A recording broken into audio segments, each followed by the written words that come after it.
ज्योतिष के ये 12 घर और ये 12 राशियां और इनमें बैठे हुए 9 ग्रह आपकी जिंदगी के एक एक पहलू को बता सकते हैं। तो मैं एस्ट्रो मनीष आदित्य लेके आया हूं आपके लिए ज्योतिष का ऑनलाइन बेसिक कोर्स, जिसमें मैं सिखाऊंगा ग्रहों के बारे में, राशियों के बारे में और कुंडली को देखना, जिससे कि आप धन भी कमा सकें, अपने मित्रों के कुंडली भी देख सके, अपने परिवार की कुंडली भी देख सके, उनको सही दिशा दे सके, खुद भी सही दिशा प्राप्त कर सके। तो इस कोर्स को ऑनलाइन मंगाने का तरीका बहुत आसान है।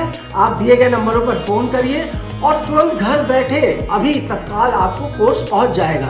और वीडियो के माध्यम से आप मेरे कोर्स को देखकर ज्योतिष सीखना आज से और अभी से शुरू कर सकते हैं। तो तुरंत ऑनलाइन कोर्स मंगाइए मित्रों और ज्योतिष सीखिए और नाम कमाइए, धन कमाइए।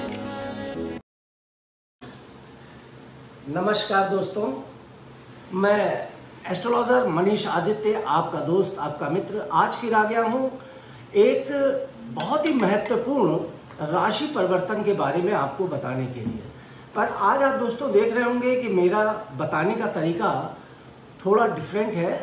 आज मैं आपको कुछ समझाते हुए, यहाँ बोर्ड लगा रखा है और इसमें ग्रह गोचर की स्थिति है, मतलब जो वर्तमान में ग्रह परिवर्तित हुए हैं या परिवर्तित हो रहे हैं, या जो स्थिति इस समय दिख रही है आपको इसमें, तो वो स्थिति इस समय वर्तमान में गोचर में चल रही है। और मैंने ये समझाने के हिसाब से, क्योंकि बहुत से लोग मुझसे कहते थे कि जैसे मैं कुछ टेक्निकल भाषा बोलता हूँ तो उनको समझ में नहीं आता है, क्योंकि उनको ज्योतिष का वो ज्ञान नहीं है, बस वो अपनी राशि के बारे में ही जान लेना है समझते हैं और थोड़ा आगे बढ़ा के अपनी राशि का समझा क्या आया, इतना ही करते हैं। परंतु जैसा कि आप जानते हैं कि मैंने ज्योतिष का कोर्स भी शुरू किया है और ये कोर्स मैं एक तरीके से बिल्कुल धर्मार्थ कोर्स कर रहा हूँ। सिर्फ इसलिए कर रहा हूँ जिससे कि आप लोगों के अंदर ज्योतिष का ज्ञान बढ़ सके और आप समझ सके कि ज्योतिष वाकई एक गणना है, एक गणित है, और इस गणना, गणित और इस विज्ञान की नॉलेज, ये नक्षत्र विज्ञान की जो नॉलेज है, इसका लाभ आप खुद भी पा सकें और अपने परिवार को भी दे सकें। तो आज मैं आपको बताने जा रहा हूँ मंगल का राशि परिवर्तन जो हुआ है 2 जून को। जी मित्रों, 2 जून को मंगल राशि परिवर्तन कर चुका है और अब वो कर्क राशि अर्थात अपनी नीच राशि में आ चुका है। अब आपको मैं इस बोर्ड पे यहाँ पे दिखा दूं, जैसा आप देख रहे होंगे, ये मंगल मिथुन राशि में चल रहे थे और अब ये कर्क राशि में आ गए हैं और अपनी नीच राशि में मंगल विराजमान है और यहाँ पर 7 जुलाई तक बैठने वाले हैं। और मित्रों, मंगल का नीच राशि में बैठना एक बहुत ही उथल पुथल लेकर आएगा। हर व्यक्ति के जीवन में कुछ ना कुछ उथल पुथल होगी। देश में, समाज में भी उथल पुथल देखने को मिलेगी, राजनीतिक क्षेत्र में भी उथल पुथल देखने को मिलेगी और देख भी रहे होंगे, और बड़ा परिवर्तन देखने को मिलेगा। इस 7 जुलाई तक बहुत से परिवर्तन, बहुत सी चीज़ें देखने को मिलेगी। खैर, इस विषय पर तो चूंकि राजनीतिक परिवेश पर और भारत देश के परिवेश पर तो मैं अलग से इसकी वीडियो बना के डाल दूंगा। आज मैं आपको राशियों पर इसका क्या प्रभाव पड़ेगा उसके बारे में केवल बताने ही नहीं जा रहा हूँ, बल्कि यहाँ सिखाने भी जा रहा हूँ, जिससे कि आप मेरी ज्योतिष की क्लासेस को, जो कोर्स है वो चालू हो चुका है, आप तत्काल स्क्रीन पे दिए हुए नंबरों पर फोन करके मेरे कोर्स को, जो बेसिक कोर्स है, उसको मंगा सकते हैं और एक अच्छे एस्ट्रोलॉजर बनने की तरफ एक अच्छा स्टेप बढ़ा सकते हैं और बहुत ही आसानी से आप उस कोर्स को सीख सकते हैं। तो दोस्तों, जैसा कि आप देख रहे हैं कि यहाँ पर मंगल वृश्चिक राशि में बैठा हुआ है और यहाँ पर शनि मकर राशि में बैठे हुए हैं। अब शनि और मकर राशि में शनि का बैठना और मंगल का कर्क राशि में बैठना, शनि अपनी उच्च राशि में है और मंगल कर्क राशि में है, और मंगल और शनि की पूर्ण दृष्टि पड़ रही है। हम लोग ज्योतिष में पूर्ण दृष्टि का मतलब, जो आमने सामने के ग्रह होते हैं, ये 7वीं दृष्टि पूर्ण दृष्टि मानी जाती है। जैसे ये पूर्ण दृष्टि है, ये पूर्ण दृष्टि है, इस स्थान से ये पूर्ण दृष्टि है, ये पूर्ण दृष्टि है। थोड़ा सा समझा रहा हूँ, ज़्यादा नहीं समझाऊंगा, क्योंकि आप वो मेरे कोर्स में ही सीख पाएंगे। तो अब इसका क्या प्रभाव पड़ने वाला है, क्या प्रभाव पड़ेगा हम सबकी कुंडली में। अब यहाँ 4 राशियां ऐसी हैं जिन पर नीच भंग राजयोग बन रहा है, इसलिए उन 4 राशियों पर मंगल का परिणाम, जो नीच के मंगल का परिणाम होगा, वो बुरा होते हुए भी उतना बुरा नहीं होगा। बुरा तो होगा मगर वो उतना नहीं होगा, क्योंकि नीच भंग राजयोग हो जाएगा, बल्कि उनको पॉजिटिव भी देना शुरू कर देगा। और अगर उनकी कुंडली में मंगल की पोजीशन बहुत अच्छी है तो उनको बहुत बेहतर परिणाम देगा। तो चलिए ज़्यादा समय ना व्यतीत करते हुए आज आपको मंगल के राशि परिवर्तन के बारे में बताते भी हैं और सिखाते भी हैं। तो देखिए, मेष राशि के बारे में सबसे पहले शुरू करते हैं।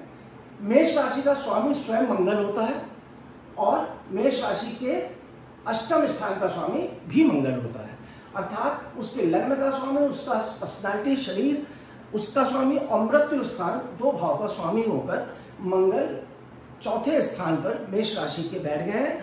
और वो इस अवस्था में बैठे, नीच अवस्था में।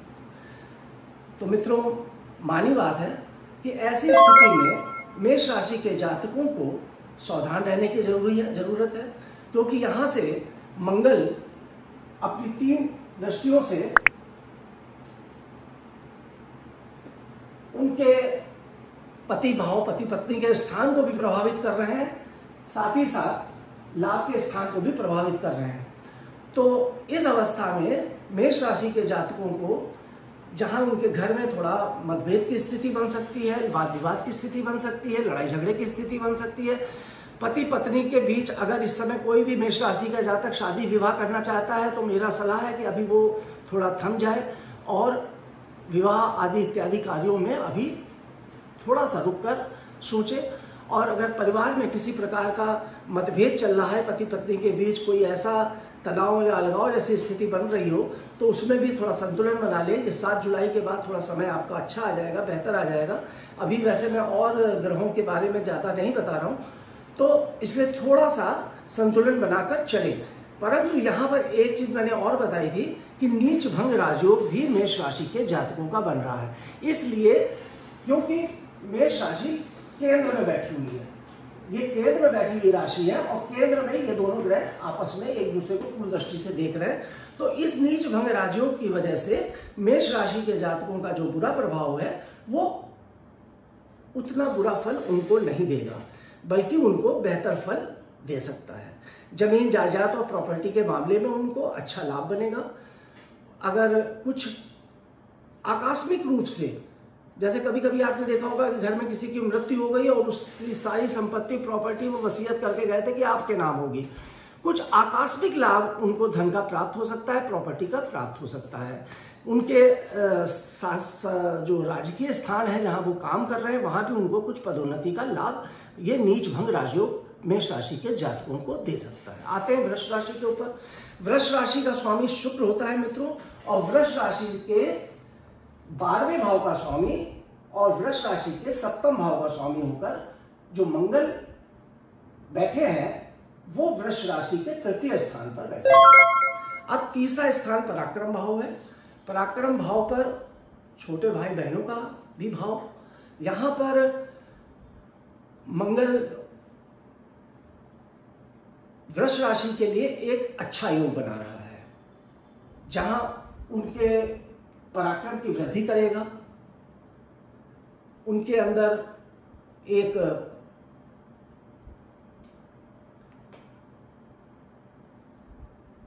जैसे कुछ आप मान के चलिए कुछ चुनौतीपूर्ण कार्य जो मंगल होंगे, जो मेष राशि के जातकों को पर्सनालिटी को बहुत डेवलप करेंगे, उनका एक निखार होगा, संदेश में देखने को मिलेगा।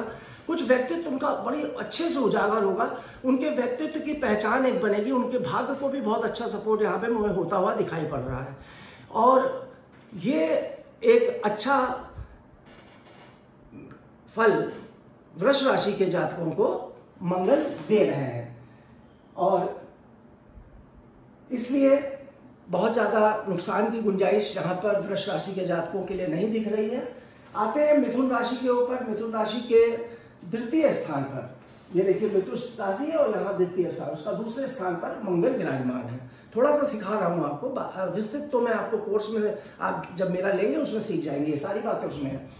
तो दूसरे स्थान पर मंगल विराजमान हो गए हैं और कैसे हो गए हैं, नीच के हो गए। अब मिथुन राशि के लाभ के स्थान के भी स्वामी है, तो मानी बात है उनके लाभ के को भी प्रभावित करेंगे और साथ साथ छठे स्थान के भी स्वामी है। तो छठा स्थान और लाभ स्थान, दो स्थानों को मंगल प्रभावित कर रहे हैं।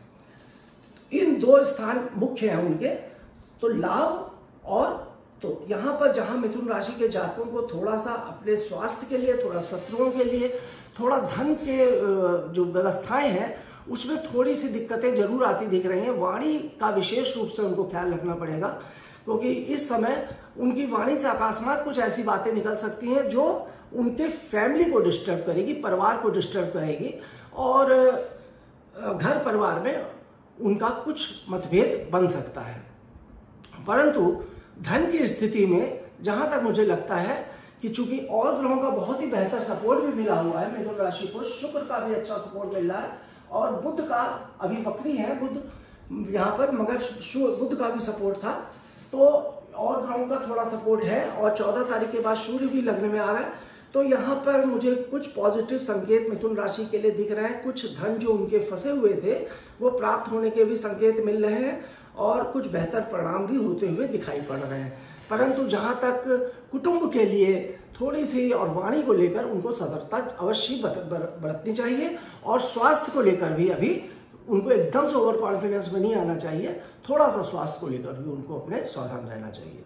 आते हैं मिथुन राशि के बाद कर्क राशि पर। कर्क राशि का स्वामी पर तो स्वयं मंगल बैठे हुए हैं, आप देख रहे होंगे, और लग्न में ही, ये कर्क राशि के लग्न में ही मंगल बैठे हैं, हम लोग इसको लग्न कहते हैं जहां पर ये जिस स्थान पर। तो अब इस स्थिति को आप देखिए, और आपका किस राशि के किस भाव के स्वामी है, पंचम भाव के, ये पांचवा भाव, 1 2 3 4 5, पंचम भाव के स्वामी और दसम भाव के स्वामी होगा, ये 10th हाउस।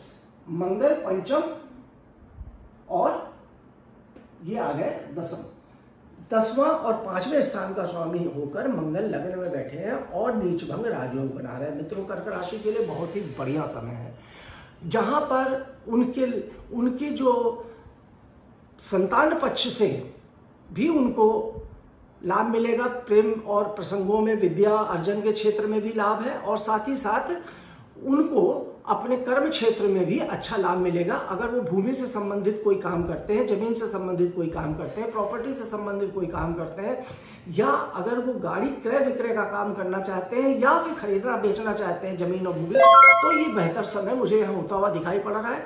मंगल भले ही कर्क राशि के जातकों का नीच में बैठा हुआ है, परंतु नीच भंग राजयोग बनाने के कारण उनको बेहतर लाभ मुझे होता हुआ यहाँ दिखलाई पड़ रहा है। आते हैं सिंह राशि के ऊपर। मित्रों, सिंह राशि के 12वें स्थान पर मंगल बैठे हैं और 12वें स्थान पर बैठने के साथ ही साथ सिंह राशि के जातकों का चतुर्थ स्थान के स्वामी, चतुर्थ भाव के स्वामी और साथ ही साथ नवम भाव के स्वामी भी मंगल है। सिंह राशि के जातकों को थोड़ा सा गाड़ी घोड़ा वाहन चलाते समय सतर्कता बरतनी पड़ेगी, परंतु चूंकि सिंह राशि के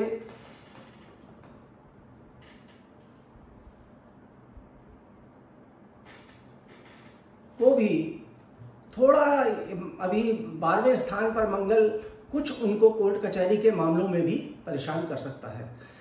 किसी विवाद में उनको नहीं पड़ना चाहिए और किसी उलझन में नहीं पड़ना चाहिए। हाँ, विदेश यात्रा का बहुत अच्छा योग बनता हुआ दिखाई पड़ रहा है। अगर वो इस समय विदेश से रिलेटेड कोई वर्क करने जा रहे हैं या काम करने जा रहे हैं तो उनको बहुत ही बेहतर परिणाम यहाँ पर मिलेंगे।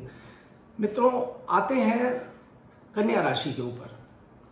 कन्या राशि के तीसरे स्थान पर, अर्थात यहां से गिनिए 1 2 3, तीसरे स्थान का स्वामी जो है मंगल है और साथ ही साथ 4 5 6 7 8 और अष्टम स्थान, मतलब मृत्यु स्थान और पराक्रम स्थान, 2 भाव का स्वामी मंगल है। और मंगल जो कन्या राशि से बैठा है ये आपके कन्या राशि के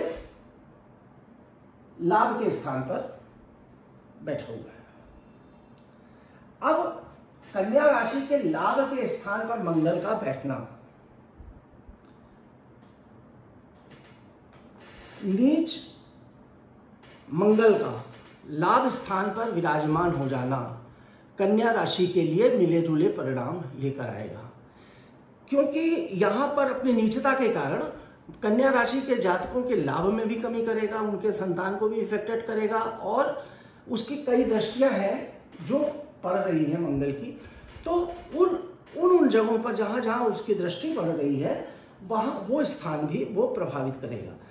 तो फिलहाल कन्या राशि के जातकों को यहाँ पर थोड़ा सा सावधान इसलिए रहना है कि अगर वो अपना कुछ भी किसी ऐसे काम में इन्वेस्ट करना चाह रहे हैं तो वो अभी फिलहाल 7 जुलाई तक थोड़ी सावधानी के साथ किसी को इन्वेस्टमेंट ना करें। कहीं पैसा फंसाने का या किसी को पैसा देने का अगर कोई मजबूरी पड़ जाती है तो अभी वो रिस्क ना लें, थोड़ा सा समय का इंतजार करें। 7 जुलाई के बाद उनको और भी बेहतर फल प्राप्त होगा। अन्य ग्रहों की स्थिति कन्या राशि की ठीक चल रही है, अभी पहले से वर्तमान में सही है, परंतु मंगल की स्थिति लाभ स्थान पर नीच के बैठने से थोड़ा सा उनको अभी अपने कामों में किसी प्रकार का संतुलन बना के चलना चाहिए। आते हैं तुला राशि के ऊपर। मित्रों, तुला राशि से दसम स्थान पर आप देख रहे हो, दसम स्थान ऐसे गिनते हैं। मैं थोड़ा सिखा इसलिए रहा हूं क्योंकि आपको ज्योतिष कोर्स भी मेरा आपको अच्छी नॉलेज हो जाएगी। अगर आप थोड़ा सा जब ज्योतिष वाला कोर्स मंगा लेंगे और उसको जब देखेंगे तब उसको आपको इन सारी चीज़ों की बेहतर नॉलेज होगी, इसलिए मैं थोड़ा सा आपको टच दे रहा हूँ कि आपको जानकारी रहे। देखिए यहाँ से 10वां स्थान जो होता है तो ये स्थान है, गिनेंगे तो आपको मिल जाएगा 1 2 3 4 5 6 7 8 9 10, अर्थात तुला राशि से 10वें स्थान पर मंगल पहुंच गए हैं, कर्म क्षेत्र पे पहुंचे हुए हैं। तो उनके कार्य की स्थितियों में चूंकि नीच के मंगल है प्रभावित करेंगे। कर्म क्षेत्र में बहुत हलचल पैदा हो सकती है यहाँ पर तुला राशि के जातकों के लिए, परंतु नीच भंग राजयोग भी बना हुआ है, तो अतः इसलिए उनको थोड़ा सा इसमें राहत मिलेगी।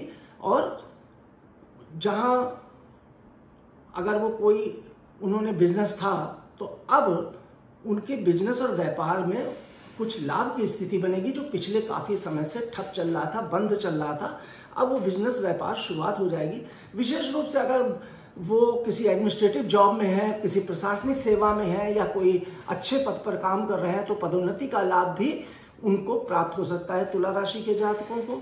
साथ ही साथ अगर कन्या राशि के जातक किसी प्रकार का पॉलिटिक्स में उनका इन्वॉल्वमेंट है तो वहां भी उनको एक उच्च पद की प्राप्ति हो सकती है इस नीचभंग राजयोग के कारण। और राजनीतिक उथल पथल में कन्या जो तुला राशि के जातक हैं उनको यहाँ बेहतर लाभ नीचभंग राजयोग का मिल सकता है, और मंगल के कर्क राशि में जाने के कारण उसकी नीचता को पर का भी शुभ प्रभाव कन्या राशि तुला राशि के जातकों को प्राप्त हो सकता है। आते हैं वृश्चिक राशि। वृश्चिक राशि का स्वामी तो स्वयं मंगल होता है और वृश्चिक राशि के 9वें स्थान पर मंगल विराजमान है। देखिए यहां से गिन लीजिए, आपको पता चल जाएगा 1 2 3 4 5 6 7 8 और ये 9। विदेश के लिए तो बहुत ही बढ़िया योग बनेगा वृश्चिक राशि के लिए, क्योंकि नवा भाव विदेश यात्रा विदेश के लिए बहुत ही अच्छा बनाता है।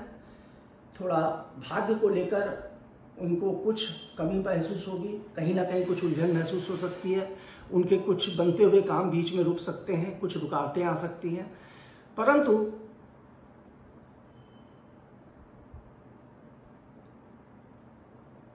भाइयों से उनको कुछ लाभ की प्राप्ति भी होगी। यहाँ पराक्रम की वृद्धि भी होती हुई मुझे दिखलाई पड़ रही है, उनके पराक्रम में वृद्धि भी होगी और कुछ अच्छे काम या कुछ चुनौतीपूर्ण काम वो करने की कोशिश करेंगे, जिसका रिजल्ट उनको अभी तो नहीं मिलेगा, परंतु 7 जुलाई के बाद उनको बेहतर परिणाम प्राप्त हो सकता है। आते हैं मित्रों यहाँ पर हम धनु राशि के बारे में। धनु राशि का स्वामी बृहस्पति होता है और धनु राशि के 6ठे स्थान पर यहां से गिने आप 2 3 4 5 6 7 8 अष्टम स्थान पर मंगल बैठे हुए हैं धनु राशि के। और अब हैं कहाँ कहाँ के स्वामी? एक तो 1 2 3 4 5 पंचम स्थान, मतलब संतान, बुद्धि, प्रेम संबंध, इसको डिस्टर्ब करेंगे क्योंकि पंचम स्थान के स्वामी हैं। पूरा नहीं प्रभावित करते हैं। आप सोचें कि गोचर के ग्रह आपके जीवन के हर पहलू को प्रभावित करें, ऐसा नहीं। जो मंगल कहाँ का स्वामी है? पंचम भाव का स्वामी, तो पंचम भाव को प्रभावित करेगा। और कहाँ का स्वामी है? 12वें भाव का स्वामी, अर्थात व्यय स्थान, उसको प्रभावित करेगा। 12वां भाव खर्चे का स्थान भी है और 12वां भाव विदेश का भी स्थान है। तो यहाँ तो और 12वें भाव की बहुत सी चीजें हैं जो मैंने आपको ज्योतिष जो सिखाया उसकी वीडियो में सब आप देख लेंगे। सारी चीजें बता रखी है कि 12वें भाव में क्या क्या होता है। ऐसा नहीं कि 12वां भाव सिर्फ नुकसान का ही भाव है, 12वें भाव के बहुत ही पॉजिटिव फायदे भी होते हैं। तो यहाँ पर धनु राशि के जो भी जातक, अभी से मैं सावधान कर दे रहा हूँ, अभी 7 जुलाई तक संतान के विषय में बिल्कुल ना सोचें। अगर जो लोग प्लान कर भी रहे हो संतान का, वो अभी इस संतान प्लानिंग का जो है वो 7 जुलाई के बाद विचार करें, अन्यथा इस बीच एबॉर्शन वगैरह होने के चांसेस बन जाते हैं। और पंचम भाव को प्रभावित करेगा क्योंकि यहाँ पे नीच का मंगल है। तो अगर उनकी संतान होगी तो संतान से तनाव होगा, लड़ाई होगी, झगड़ा होगा, कुछ बातों में मतभेद हो सकता है संतान को लेकर बहुत चिंतित हो सकते हैं। अगर प्रेम संबंधों में भी उनके इस समय सेपरेशन हो जाने के, प्रेम संबंधों में, पति पत्नी के संबंधों की बात मैं नहीं कर रहा हूं, मैं प्रेम संबंधों की बात कर रहा हूं, जहां भी उनके प्रेम संबंध होंगे अगर किसी से, तो वहां भी तनाव की स्थिति बन जाएगी। या फिर क्या कहते हैं, प्रेम संबंधों में जब खराब होते हैं तो इस तरह की स्थितियां बनती हुई दिखाई पड़ रही हैं। एजुकेशन में भी उनका मन नहीं लगेगा, पढ़ाई और शिक्षा में भी से थोड़ा सा उनकी दिलचस्पी कम हो जाएगी। परंतु अगर वो विदेश जाना चाहते हैं तो कोई यात्रा कर सकते हैं। फॉरेन से अगर कोई फॉरेन से संबंधित कोई ट्रेडिंग कर रहे हैं, फॉरेन से संबंधित कोई शेयर ले रहे हैं या किसी और प्रकार का विदेश से संबंधित लाभ प्राप्ति का विचार बना रहे हैं, तो यहाँ पर मंगल उनको विदेश से लाभ भी प्राप्त कराएगा। पर पैसे की थोड़ी सी दिक्कत इस बीच उनको अवश्य रहेगी। आर्थिक रूप से थोड़ा सावधानी बरतने की जरूरत है। किसी भी प्रकार का लंबा इन्वेस्टमेंट 7 जुलाई तक बिना सोचे समझे धनु राशि के जातकों को नहीं करना चाहिए, अन्यथा पैसा फंस सकता है या डूब सकता है। आते हैं धनु राशि के बाद मकर राशि के ऊपर। मकर राशि के देखिए कहाँ कहाँ का स्वामी है। एक तो ये आपका मकर राशि के 11वें स्थान का स्वामी है मंगल। दूसरा मकर राशि के मकर 1 2 3 4 चौथे स्थान और 11वां, 2 स्थान का स्वामी है। और मकर राशि से 7वें स्थान पर मंगल विराजमान हो गया है। अब मकर राशि के लिए भी बढ़िया योग है। 7वें स्थान पर पति पत्नी के रिश्तों को थोड़ा प्रभावित जरूर करेगा मांगलिक दोष बनाकर, परंतु यहां पर मांगलिक दोष तो बनाएगा, पर मंगल चूंकि नीच भंग राजयोग बना के लाभ भी देगा। वो लाभ किस प्रकार का देगा? आपको जहां जमीन जायदाद प्रॉपर्टी से रिलेटेड लाभ भी मिलेगा और साथ साथ कुछ अन्य प्रकार के ऐसे आकस्मिक लाभ मिलेंगे जिसके बारे में आपने विचार भी ना किया हो।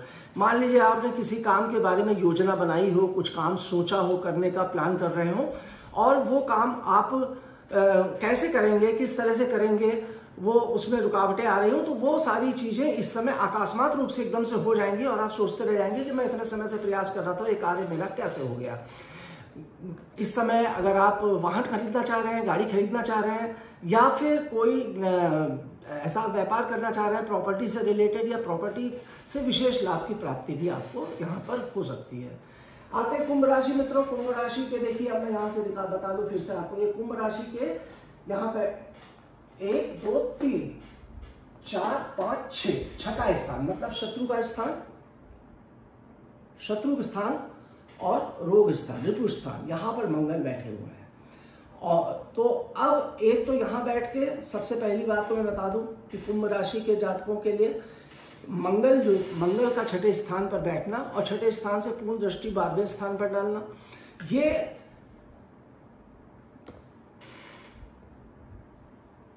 स्वास्थ्य के दृष्टिकोण से और शत्रुओं के दृष्टिकोण से कुंभ राशि के जातकों को सावधान रहने की आवश्यकता है। अब कुंभ राशि के बारे में आपको वैसे बता दूं कि देखिए, कुंभ राशि के पराक्रम भाव का स्वामी, एक तो तीसरे भाव का स्वामी अर्थात पराक्रम भाव का स्वामी मंगल है, फिर चौथा, पांचवा, छठा, सातवां, आठवां, नवां और 10वां स्थान, दसम भाव का स्वामी भी मंगल है। तो तीसरे और दसम भाव का स्वामी होकर छठे स्थान पर बैठ गया तो कहीं ना कहीं उनके कर्म क्षेत्र को प्रभावित करेगा, उनके कार्य को प्रभावित करेगा, उनके नौकरी में कोई हलचल मचाएगा, स्थानांतरण का योग बन सकता है, दिक्कत हो सकती है, या व्यापार स्थल पर भी कुछ परेशानियों का दौर आ सकता है, और जो भाई बहन है वहाँ पर भी थोड़ा मतभेद की स्थिति बन सकती है, परिवार में भी थोड़ी सी दिक्कतों का सामना उन्हें करना पड़ सकता है। विशेष सावधानी बरतनी पड़ेगी कुंभ राशि के जातकों को। आते हैं मीन राशि के ऊपर। मीन राशि के पंचम स्थान पर मंगल विराजमान हो चुके हैं मित्रों। 5वां स्थान जो संतान का भाव, पति रोमांस का भाव, एजुकेशन का भाव, बुद्धि का भाव है, यहाँ पर थोड़ा अब संतान को लेकर कुछ चिंताएं मीन राशि के जातकों की बढ़ेंगी। कुछ अपने संतान को लेकर अभी तक अब थोड़ा सा संतान से थोड़ी दूरी बन सकती है, या संतान को लेकर किसी बात को चिंतित हो सकते हैं, परेशान हो सकते हैं, संतान के स्वास्थ्य को, किसी भी चीज़ को लेकर संतान से संबंधित उनको तनाव या उनके हित के लिए सोचने पर उनका कुछ वो रहेगा। साथ साथ इनके प्रेम संबंधों को भी यहाँ पर प्रभावित करेगा। अगर मीन राशि के जातकों का कोई बहुत गहरा प्रेम संबंध चल रहा होगा या किसी प्रकार का, तो वहाँ भी सेपरेशन की या जो दूरी बन जाती है, यहाँ मंगल डिस्टेंस क्रिएट कर देता है। परंतु लाभ की स्थिति मंगल भी देगा मीन राशि के जातकों को, और लाभ की स्थिति उनको प्राप्त होगी। मैं बता दूं आपको कि मीन राशि के जातकों को का हेल्थ भी प्रभावित करेगा। वो कैसे प्रभावित करेगा? क्योंकि यहाँ से देखिए, मीन राशि से 1, 2, 3, 4, 5 पंचम स्थान को तो देख ही रहा है, और मीन राशि से द्वितीय स्थान का स्वामी मंगल है। मतलब दूसरा स्थान क्या हुआ? दूसरा स्थान धन का और वाणी का, तो धन और वाणी को भी प्रभावित करेगा। यहाँ पर धन की स्थिति में भी कुछ ना कुछ उनको प्रॉब्लम आ सकती है। और धन का स्थान का स्वामी हो गया, क्योंकि पहला स्थान धन का, फिर उसके बाद ये आया 2, 3, 4, 5, 6, 7, 8 और 9 मीन राशि के भाग्य भाव का स्वामी 1, 2, 1 द्वितीय भाव और भाग्य भाव, 2 भाव का स्वामी होकर मंगल पंचम भाव में विराजमान है। अब मगर एक चीज यहां पर मैं और भी देख रहा हूं, एक विशिष्ट योग बन रहा है। वो क्या कि भाग्येश पंचम में बैठना, मतलब भाग्य भाव का एक त्रिकोण भाव का स्वामी जब इस त्रिकोण भाव में बैठता है तो विशेष लाभ की प्राप्ति भी होती है, शास्त्रों में लिखा हुआ है। तो यहां पर देखिए, हर चीज को निगेटिव नहीं लेना चाहिए। और यहां से शनि की दृष्टि भी पड़ रही है, मतलब उच्च के शनि की। तो 2 चीजें हैं, अगर कुंडली में मीन राशि के मंगल की स्थिति बेहतर है तो ये मंगल बिल्कुल पलट कर देगा, मतलब संतान के लिए बहुत बेहतर फल प्राप्ति हो जाएगी, प्रेम प्रसंगों में भी बहुत अच्छी प्राप्ति हो जाएगी, साथ साथ उनके भाग्य की वृद्धि होगी, विदेश यात्रा के योग बनेंगे, साथ ही साथ उनको धन के भी योग बनेंगे। मगर अगर मंगल यहाँ अपनी नीचता खत्म करके, अगर नीच का होने की वजह से जो मैं बता रहा था थोड़ा ये दिख रहा था, इसलिए जन्मपत्री को भी साथ में रखना बहुत आवश्यक होता है जब भी हम किसी कुंडली का एनालिसिस करते हैं। तो यहाँ मैंने आपको बता दिया मीन राशि के जातकों के लिए भी कि अगर उनकी कुंडली में, या मीन राशि नहीं, हर जातक की कुंडली में अगर किसी प्रकार का मंगल खराब स्थिति में है, मंगल नीच राशि में ही बैठा हुआ है कुंडली में, या मंगल की डिग्रियां कम है, मंगल अच्छी दृष्टियां नहीं पड़ रही है कुंडलियों में, तो वो उन स्थितियों का पर गोचर की स्थिति का फर्क पड़ जाता है। अगर अच्छी स्थिति में होगा तो गोचर में नीच राशि में जाने पर भी, चूंकि नीचता यहाँ भंग होती हुई दिख रही है, तो बेहतर फल प्राप्त हो जाता है। तो मित्रों, यहाँ मैंने आज आपको थोड़ा सा समय लगा इस वीडियो में, वो इसलिए लगा क्योंकि इस वीडियो को बनाने के पीछे सिर्फ मंगल का एनालिसिस करना और मंगल के राशि परिवर्तन का क्या प्रभाव आपकी राशि पर पड़ रहा है, ये बताना ही नहीं था, बल्कि ये सिखाना भी था कि कुंडली के आधार पर और जो परिवर्तन होते हैं ग्रहों के, वो किस तरीके से उसका एनालिसिस हम लोग गोचर कुंडली में देखते हैं।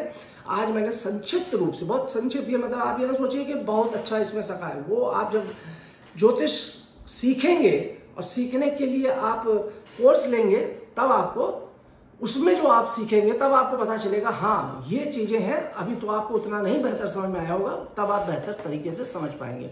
इसलिए मैं आपसे अनुरोध करूंगा कि प्रयास करिए, क्योंकि आप स्वयं ज्योतिषी बनिए, किसी ज्योतिष के चक्कर लगाने की जरूरत नहीं है, आपको मेरे पास आने की जरूरत नहीं है। आप सीखिए, खुद सीखिए और अपने परिवार के, अपने घर के लोगों की कुंडलियों का विवेचना करना, आपके जीवन का रास्ता खुद तय करिए कि मुझे क्या बनना है, कैसे बनना है, कब मेरा समय अच्छा आएगा, कब मेरा समय बुरा आएगा, इसके बारे में खुद विवेचना करना सीख जाइए, खुद जान जाइए। और जब आप खुद जान जाएंगे तो निश्चित रूप से आपको एक बेहतर फल की प्राप्ति होगी, बेहतर मार्ग की प्राप्ति होगी और आपके दिमाग में जो भटकाव की स्थिति बनी रहती है वो भटकाव और तनाव समाप्त हो जाएगा। इसी के साथ इस वीडियो को मैं इस अनुरोध के साथ खत्म करता हूं कि मेरे चैनल को आप जरूर सब्सक्राइब करिएगा और शेयर करिएगा। मित्रों, आपके लिए मैं मेहनत से एक वीडियो तैयार करता हूं, आपसे ये फिर से अनुरोध कर रहा हूं, मेरे चैनल को ज़्यादा से ज़्यादा में अपने मित्रों तक कहिएगा कि वो सब्सक्राइब करें। बहुत बहुत धन्यवाद, नमस्कार।